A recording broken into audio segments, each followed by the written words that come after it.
ini mau diapain? Mau dibuang ke sana. Loh, itu nanti jadi semakin menumpuk loh. Ya nggak apa-apa, kan emang dibuangnya di sana. Nanti jadi nggak bermanfaat. Iya Gimana sih, kalau- jadi nggak bermanfaat.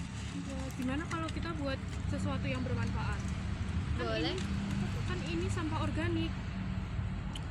Gimana kalau jadiin pupuk organik cair aja? Boleh tuh. Yuk. Jika sampah organik dibiarkan menumpuk di satu tempat, maka akan menimbulkan pemandangan yang kumuh.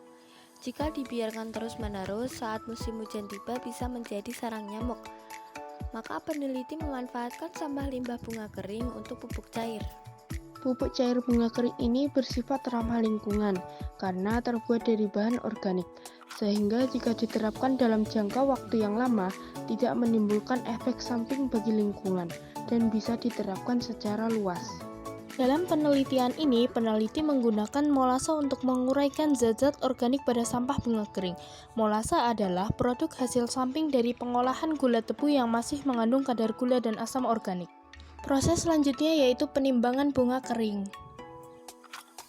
Setelah bunga kering ditimbang, selanjutnya yaitu dimasukkan ke dalam botol. Molase dan air dituangkan ke dalam botol yang berisikan bunga kering.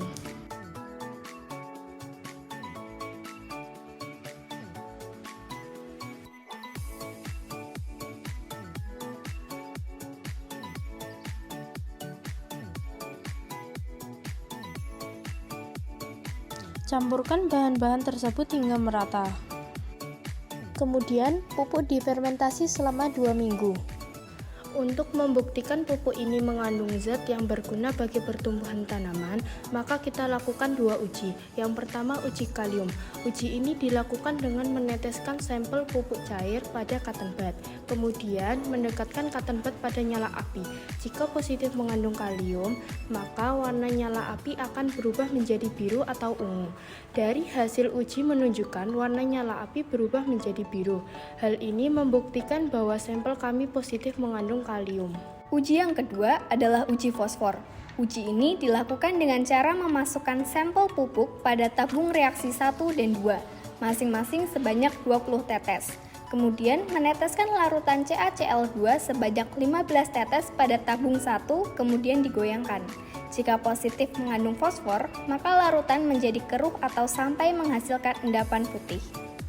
Pada uji yang peneliti lakukan, didapatkan sampel yang ditambahkan larutan CaCl2 berubah menjadi lebih keruh dibandingkan sebelumnya. Hal ini menunjukkan sampel pupuk positif mengandung fosfor.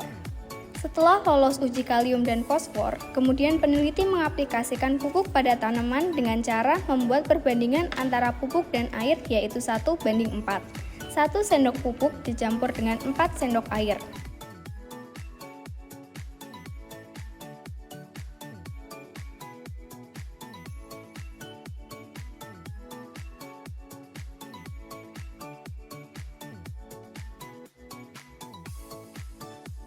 Selanjutnya, pupuk disiramkan pada tanaman uji.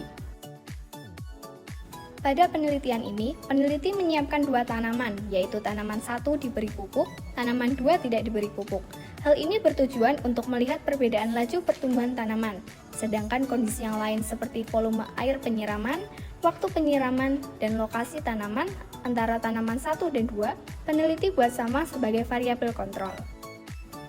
Berdasarkan hasil pengamatan, dapat disimpulkan bahwa tanaman 1 atau tanaman yang diberi pupuk organik cair bunga kering memiliki pertumbuhan tinggi yang lebih unggul dibandingkan dengan tanaman 2 yang tidak diberi pupuk organik cair bunga kering.